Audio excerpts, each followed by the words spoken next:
Welcome to the Secret Lab on Tasha, the Witch Queen. We're going to be stealing stuff today, which I am very excited about because it's fun to do that, especially in Magic, not in real life. It's not fun to do that in real life because you can get in trouble. But in the game of Magic, it's fun to steal. So there we go. So let's go and cover Tasha. We have Tasha the Witch Queen, 3 colorless, blue and a black. Whenever you cast a spell you don't own, create a 3/3 black demon creature token. +1, draw a card. Each opponent exiles up to one target. For each opponent, exile up to one target instant or sorcery card from that player's graveyard and put a page counter on it. Then for a -3, you may cast a spell from among cards and exile with page counters on them without paying its mana cost. And also, if you're keeping score at home, Tasha can be your commander. It says it down at the bottom. Now, as far as the creativity on a deck like this, you do have room for creativity. You know, you can kind of go heavy black-blue control. You can go heavy stealing stuff. But still, at the end of the day, the creativity in this deck is limited to you need to have some sort of cohesive steal game plan outside of Tasha, just because it is hard to get the +1 and the -3 in a reliable, turn after turn. It's just something that needs extra support. So as far as the creativity goes, it does get knocked down just a little bit just because you need to have more cards that steal stuff, but you can still get creative with it if you want to. Now, as far as the support on a deck like this, you don't have to build Tasha.stealeverything.deck. You don't have to do that. You can do that, and it'll be a lot of fun. You are limited to what your opponents have in their graveyard or in the hand on top of their library, but if you want to go full-on steal deck and having a support package that is pretty much just only dedicated to Tasha, you can do that. But also, even if you're not doing that, you want to have just like some sort of support package that is, what's in there, whether you're tooting for a spell, whether you're trying to copy spells, that you're stealing stuff from people, whatever that is, or whether it's a bunch of cards that support it or a lighter support package, it's something that you need to know, all right, this is what I'm going to be doing with Tasha. I have this card, I'm going to go for this, I'm going to do this. So whatever that support package is, it needs to be something that is present in your mind as far as, all right, this is what we're going to be doing once we get Tasha down. Now, as far as the timing on a deck like this, Tasha is one of those commanders that you just don't simply want to roll out and hope that she sticks around. With Tasha, she is a very powerful planeswalker in what she can do, but also the effect, kind of the thing that holds it back is the +1 into the -3. It kind of sets you back to where you just cannot reliably go for that -3 unless you do some setting up. And so that forces you to kind of lean into her static ability of whenever you cast a spell you don't own, create a 3/3 black demon creature token. So the timing of this commander is definitely important. You want to follow it up with a board wipe. You want to go board wipe, then follow up with Tasha. You want to have some sort of board control on Tasha, because if you get it down for 5, it gets hit, it goes back to the command zone. Now you're looking at 7. And then on top of that, you're just not going to get an immediate impact from Tasha going for that -3 until the next turn later. So you're really looking about a 2 or 3 turn cycle in which, all right, we're getting Tasha down. I'm going to do blank, blank, and blank. Kind of have that game plan. So, whether it's protecting Tasha, whether it's making sure that there's board control, whatever it is, the timing on this commander is very, very important in making sure that she does stick around. Now, one of the best things, it doesn't matter if you're going, steal stuff.deck, whatever it is, one of the best things you need in a Tasha deck is board control. Toxic Deluge, Cyclonic Rift, Damnation. You want some sort of control over the board state. That way she can get down and start stealing stuff and give you some really nice value. The other thing that you really want to lean into is make sure you have counter spells in here. This is going to be one of the best ways to protect Tasha. Some of the free counter spells, those are going to be super, super high impact, but at the same time, they are kind of expensive cards. If you can't run the free spell stuff in here, at least having counter spells in here to protect Tasha is going to be very important. So no matter how many steel cards you're going for, have board control and have some sort of counter magic to protect Tasha. And the other crucial thing in a Tasha deck is making sure that you have some sort of mana curve. You are in black-blue, and so the only way that you can ramp, the only way that you can get ahead on resources is by making sure that you have some really nice mana rocks in here that curve out to make sure that you're getting ahead on your turns to get Tasha down and be able to leave up something like counter spell protection for Tasha, or just general getting creatures down once Tasha's on the battlefield. One of the best ways to take Tasha is to take advantage of that static demon effect, and there's going to be a lot of steal instant or sorceries that are going to allow you to do that. Siphon Insight, that's going to allow you to look at the top 2 cards of target opponent's library. We get to grab one of those and spend our manas or any color to cast that spell, and it has flashback. So this is going to be a very, very important card in your Tasha deck. Looking at the top 2 cards of your library is, it's a little bit limited, but with the flashback ability, it's nice to have that extra redundancy out of the graveyard. Praetor's Grass is going to be a wonderful way to make sure you get those demons onto the battlefield. Search your opponent's library for a card, exile it at the very least. You know, Praetor's Grass doesn't give you that kind of Mario All-Star ability to spend your manas or any color, but you're playing Commander, there's a lot of artifacts in there. At the end of the day, even if you just Praetor's Grass for just like a Soul Ring or something like that, that's still going to get you the demon on the battlefield and still give you the ability to kind of get ahead on your mana. With Betrayal, this is one of the most fun cards you can go for in Tasha. You're going to be able to exile all cards from all opponents' graveyards. You may cast those spells this turn, and you spend your manas or any color to cast those spells. They go back to the graveyards at the whenever you cast them, basically. So with Betrayal, this is a great way to, for 3 mana, you have access to 3 other people at the table. You get their entire graveyard. So if you can build some sort of storm package where you're getting creatures out there, I mean, it's totally dependent on what your opponents have out there, but it's entirely possible to end up with this crazy demon turn by going for Betrayal and, you know, just exiling stuff out of the graveyard, whether it's instant or sorcery, or it's a creature, whatever that may be. Just being able to cast spells to get demons onto the battlefield with Betrayal, that's going to set you up to get into some sort of either alpha swing or just have a ton of creatures on the battlefield, which is a lot of fun. With Covetous Urge, target opponent is going to reveal their hand. We get to choose a non-land card from that hand or graveyard and get to cast that spell. Kind of same thing with Psychic Intrusion. These are great ways to, you know, let's say there's an opponent at the table that's drawing a lot of cards, so you can go for Urge or Intrusion on that player, grab something out of their hand. If you don't look at their hand and it's not that good, then you can just move on to their graveyard because they've probably got something good there. With Stolen Goods is nice in that it gives you a guaranteed cast from their library unless, you know, they're going to be running a non-land card in there. So Stolen Goods is going to give you a 4 mana guaranteed demon and get something that's variable. Having played Stolen Goods, there's sometimes where you just do get lucky and you hit something really nice, but there's also some times where you just kind of run into something kind of goofy. But either way, with Stolen Goods, at least it's a guaranteed demon and it's a guaranteed something free for 4 mana. But yeah, you know, with that random exile effect, you can end up with some wonky stuff. With Xander's Pact, this is a really good card for a deck like this. That Casualty 2, if you have a demon on the battlefield, this is going to allow you to copy the spell. Each opponent exiles the top card of their library. You may cast spells from among those cards this turn, and then you can pay life rather than pay that's mana cost. So let's say that we go for Xander's Pact, we go for the Casualty, we get 2 of these on the stack. We're looking at about 6 cards on the table, and we get these for totally free. You know, if you're new to Commander, your life total is a resource, so don't be scared to use your life total to kind of pay for those spells, especially when they're free, because that's going to get you a lot of demons on the battlefield. With Memory Plunder, cast target instant or sorcery from an opponent's graveyard without paying its mana cost.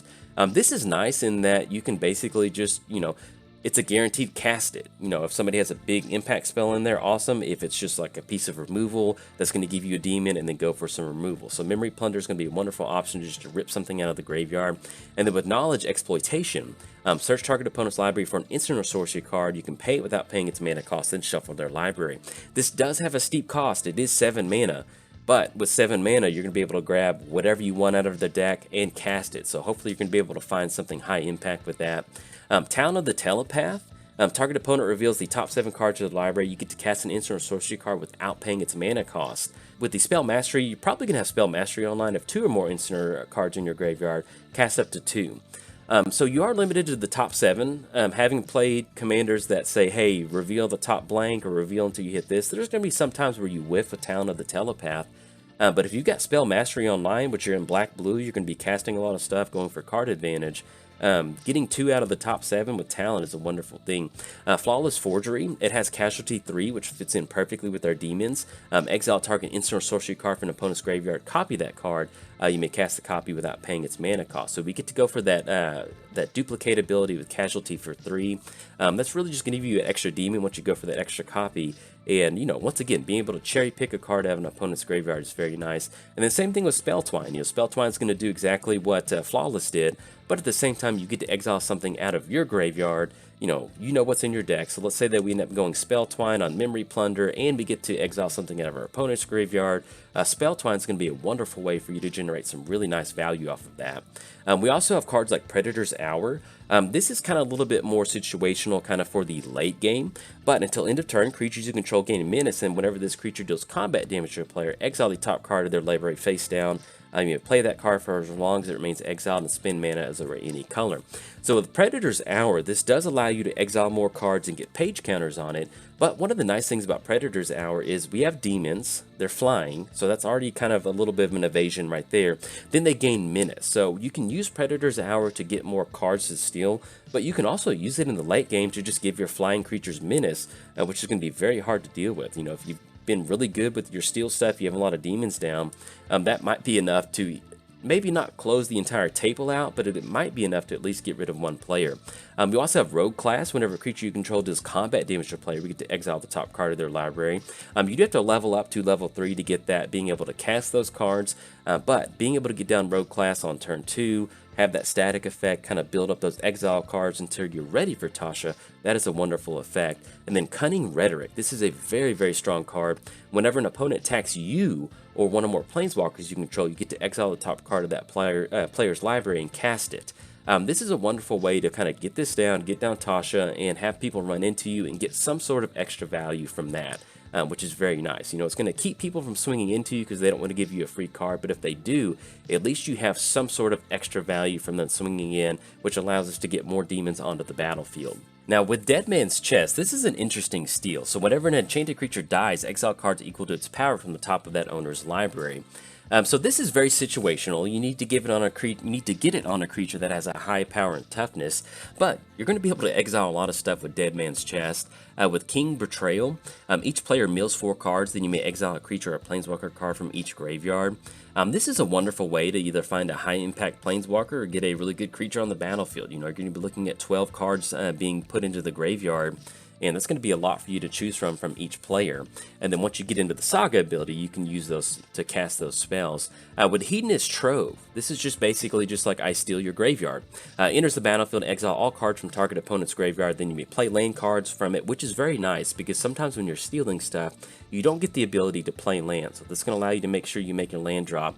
And then you may cast non-land cards exiled with Hedonist Trove. You can't cast more than one. So let's say that it is, this is 7 mana, so this is late game stuff, and also you need a developed graveyard. But being able to make somebody's graveyard your own little treasure trove, that's a wonderful way to really take advantage of Tasha and get that going. There's some other unique ways in the enchantments that you can kind of get the steal other stuff or cast other stuff. Shared Fate. If a player would draw a card, that player removes the top card of an opponent's library from the game face down instead. Then each player may look at and play cards he or she removed from the game with Shared Fate. And so this is another way to kind of get that, cast a spell you don't own, but also it fundamentally changes the game because everybody's pulling from that same pool of cards. So this may not be something you put in your Tasha deck. If you want to build a Chaos deck, go for it. Have fun. Mirror Maid's a wonderful inclusion in a deck like this. If you're running high impact, any of the enchantments we talked about, having Mirror Maid be able to enter the battlefield as a copy of it, you definitely want to include that in there. And then Mind's Dilation. Whenever an opponent casts his or her first spell each turn, that player exiles the top card of the library. If it's an non-land card, you may cast it without paying its mana cost. So this is a steep investment at 7 mana, but there's a lot of times where, if you're able to get this down quick, nobody has an answer for it. This is a wonderful way to kind of fuel those demons out of Tasha. Chaos Wand is another way within the artifact subset to make sure that you're hitting those demons. 4 mana, exile a card until they hit an instant or sorcery card.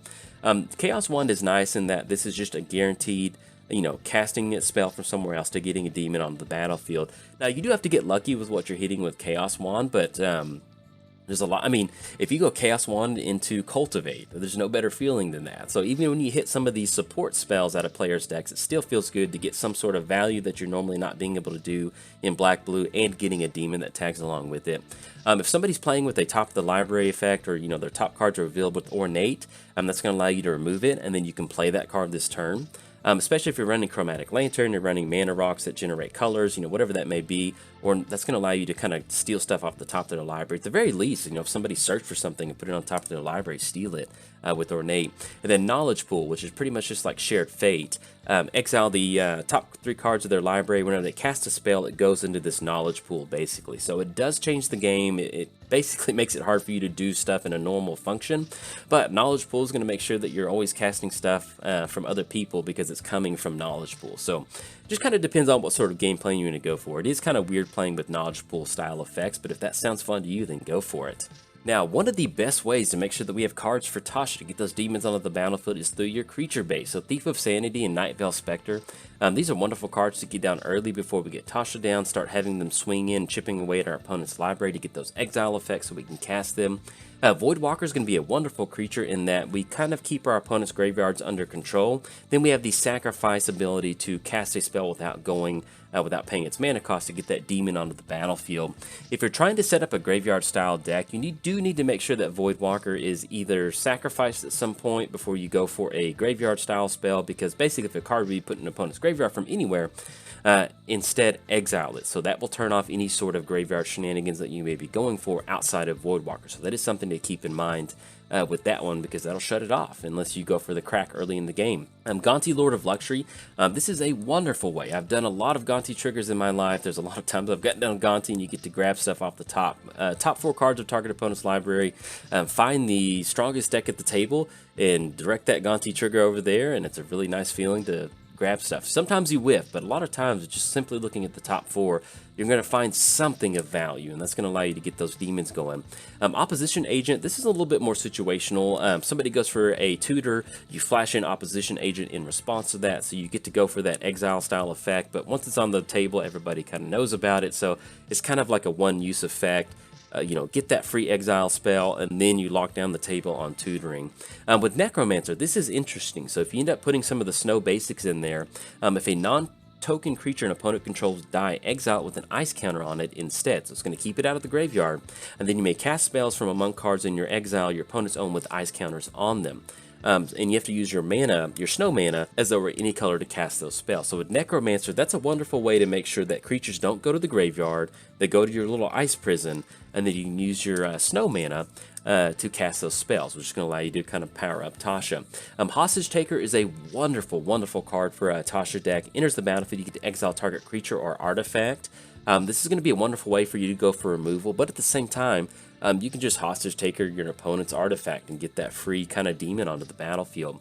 Author of Shadows enters the battlefield, exile all cards from an opponent's graveyard, choose a non-land card, exile this way, and you get to cast that spell. So this is another way to kind of keep the graveyards under control and then get a free spell with that. Xanathar. If you're looking to just control one player, you get to rip the top card of the library. So this is going to be a wonderful way to kind of keep powering up these free spells from your opponents, especially with Xanathar. It is 6 mana, but that effect is very nice, being able to rip cards off the top of your opponent's library. We've got the Mind Flail at the beginning of each in-step, exile the bottom card of each opponent's library face down. So that's pretty much going to be a random effect, because there's not really a ton of bottom stuff unless you're playing against Grinzo. And for as long as those cards remain exiled, you may cast permanent spells from among them and spend manas or any color. So that's going to be permanent spells. That's something you do want to keep in mind with the Mind Flail. Primordial. This is going to be a very, very high impact card for your Tasha deck. Enters the battlefield for each opponent. You get to cast 1 instant or sorcery from the graveyard without paying its mana cost. So by the time you're going for Primordial, that's 7 mana. That's probably going to be in the late game. There should be a lot of really good options in opponents' graveyards. So being able to spend 7 mana and cast 3 spells out of opponent's graveyard, that's a wonderful effect, and especially that's going to make Tasha very happy. And then with the Elder Brain, whenever it attacks a player, exile cards from that player's hand, and they draw that many cards. And so this is one way that with Elder Brain, let's say you're low on card resources, everybody else is low on resources, but there's one player that, ripped a card draw spell or whatever, sending the Elder Brain in at that player is going to allow you to grab a bunch of cards from them and give you something to do, especially into the late game. The other thing that you can lean into is using the ninjutsu ability, especially with the, if you ninjutsu with the demon, it's going to cease to exist as it goes back to your hand, but at least it's going to give you the extra steel style effect. We got Fallen, deals combat damage, exile the top 2 cards of the library, you play those without paying their mana cost. Same thing with Nashi and Silent Blade. Once again, same style effect, we're trying to steal stuff from our opponent. Now, we can also steal stuff at the combat damage step. So we have Thada, deals combat damage to a player, search their library for an artifact card and exile it. Thada is going to be sticky fingers, it's going to be grabbing those soul rings if your opponents haven't gotten them out there, and it's one of the best ways to get a demon and get ahead on mana. Fiend of Shadows, whenever it deals combat damage to a player, exile a card from their hand, you get to be able to cast that card. And then with Dazzling Sphinx, whenever it deals combat damage to a player, that player exiles cards from the top of the library until they hit an instant or sorcery card. So these are all ways that within the combat step, we can get some extra incremental value from stealing stuff from our opponents. Now, one of the best ways to make sure that Tasha does stick around is make sure that you have extra Planeswalkers in your deck, and that's going to start with a very good core support Planeswalker package. Flux Channeler, that's going to allow you to go for the Proliferate with a non-creature spell that's going to amplify the number of loyalty counters on your Planeswalkers. The Chain Veil, this is going to give you the ability to activate extra Planeswalker activations, and then with Deep Glow Skate, that's going to allow you to amplify double the amount of loyalty counters on your Planeswalkers. And with Tasha, with Deep Glow Skate, that's not going to put it into this ultimate thing to where you win the game, but it's going to give you extra counters for Tasha to make it easier to go for those -3. Now, as far as the Planeswalker packages you enter in there, Ashiok's going to be on theme with the Exile effect. With Ashiok Nightmare Muse, you keep going for that +1/+1 that's going to exile stuff from your opponent's library. Then you go for that -7 exile. You may cast up to 3 face-up cards your opponents own from exile without paying their mana cost. So that's going to keep on theme with Tasha. Some of the other Ashioks are a little bit more situational in what they're doing, but if you're trying to steal stuff, Ashiok is definitely where it's at. Now, one of the Planeswalker packages I would highly recommend for a deck like this is running the Tesseract Package. Tesseract Betrayer of Flesh. It's going to give you the activated ability of 2 less each turn for an artifact. So for running Chaos Wand in a deck, that's going to be 2 mana Chaos Wand. And then it has the card advantage ability dedicated to the number of Planeswalkers that you have. Tesseract Master of the Bridge is going to allow you to ping your opponent for the number of artifacts you control.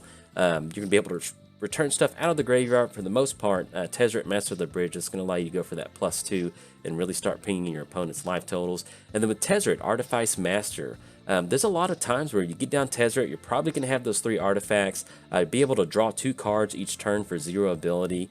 Players at the table are not going to like that, so they're going to prioritize Tesseract to get rid of that card advantage. So that's another way that you can keep Tasha on the battlefield while still trying to generate extra card advantage with that 0 ability. And of course, just running just baseline good Planeswalkers in here with Jace Memory Adept, +1 draw card, then target player puts the top card of the library into your graveyard. That's going to fuel a lot of your graveyard synergy. Obnixilis, this is just a wonderful mono black Planeswalker. I love it. +1 draw card, then for a -3 you get to destroy a creature. So you can get to that -8 pretty quick, which is another way for you to win the game, but that +1 -3 ability, that is a very good effect. And then especially with Karn, especially we're seeing so many treasures coming out in the new set, Karn is going to shut down your opponent's deck. Activated ability of artifacts your opponent's control can't be activated. So Karn's going to be a very, very high impact Planeswalker, especially when you shut off treasure and really just basic mana rocks from your opponent. So that's another Planeswalker you should think about putting in there. And of course, just running good mono blue card advantage Planeswalkers. You got Jason Mind Sculptor, Narset's going to slow your opponent's roll on card advantage. And Teferi is going to be annoying because you can go for that +1 draw card just really at any time you can cast an instant speed. So that's something you do want to keep in mind, is running some sort of Planeswalker that is annoying on the battlefield because it's going to divert attention away from Tasha. Now, as far as the demon support, you get a lot of demons on the battlefield. Coat of Arms, there we go. Each creature gets +1/+1 for each creature in play of the same creature type. You can definitely use Coat of Arms as a way to kind of be a finisher for the deck. It does give other creatures at the table that same bonus, but if you're trying to look for a finisher, if you have flying creatures, all of a sudden they turn in from 3/3s, they turn into 6/6s or 7/7s. That's probably going to be enough to close the game out. Stoneforge Masterwork, that's going to allow you to get a really nice bonus on 1 demon once it's equipped. And then if you're running extra demons in your deck, Cryptic Gateway, you can tap 2 untapped demons to put a demon from your hand into play. You know, that's going to be kind of like you're running a demon sub-theme in here if you're going for Cryptic Gateway, but if you're generating demons on the battlefield very easily and very reliably, being able to tap 2 of those creatures down to put a free demon into play. There's a lot of high-impact demons that you can just tap 2 tokens down and have that come into play, and that's a wonderful thing. Outside of the demon support, you also want to run some sort of kind of table mill action to make sure you have cards in your opponent's graveyard. Fascination and Dread Summons, these are very nice ways to make sure that we get cards into our opponent's graveyard and we get some sort of value from it. Dread Summons can allow us to get zombie tokens onto the battlefield. Fascination is a straight mill if you just choose the mill, but you also have the option to just draw cards. So that's going to be each player drawing cards, but at least you have that modal effect. You can kind of go for that. And then with Mesmeric Orb, Mesmeric Orb is probably the best way to make sure cards go into the graveyard at a very high volume. You know, if you get down Mesmeric Orb, there's a lot of times where they're untapping 3 or 4 lands, 5 lands, depending on when the game's going on. They're untapping creatures. So it's really not that crazy that Mesmeric Orb is going to be dumping anywhere from 4 to 10 cards into your opponent's graveyard turn after turn. and you don't really have to do much for it. You just get it down. So that's a wonderful way to make sure that card's sticking in our opponent's graveyard. Another way to kind of go for this is Rune Crab.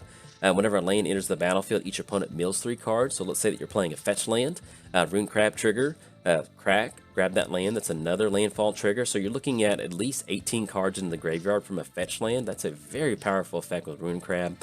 Consuming Aberration. This is going to be a really nice high power and toughness creature. It doesn't have trample, but whenever you cast a spell, each opponent reveals cards from the top of their library until they reveal a land card. Put those cards into their graveyard. So this is a wonderful way to have a high power toughness creature and mill at the exact same time. And then we have Fractured Sanity.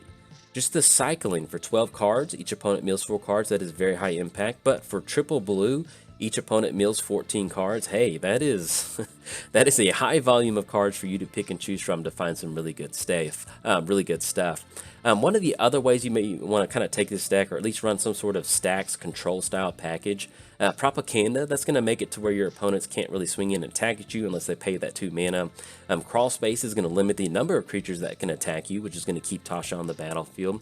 And then Mystic Study, that's going to allow you to get card advantage as your opponents keep going through normal stuff. Like we mentioned, there's also Opposition Agent that's going to keep your opponents on lockdown as far as tutoring goes. Notion Thief is going to allow us to kind of stop the extra card advantage from different people. And then Fate Spinner.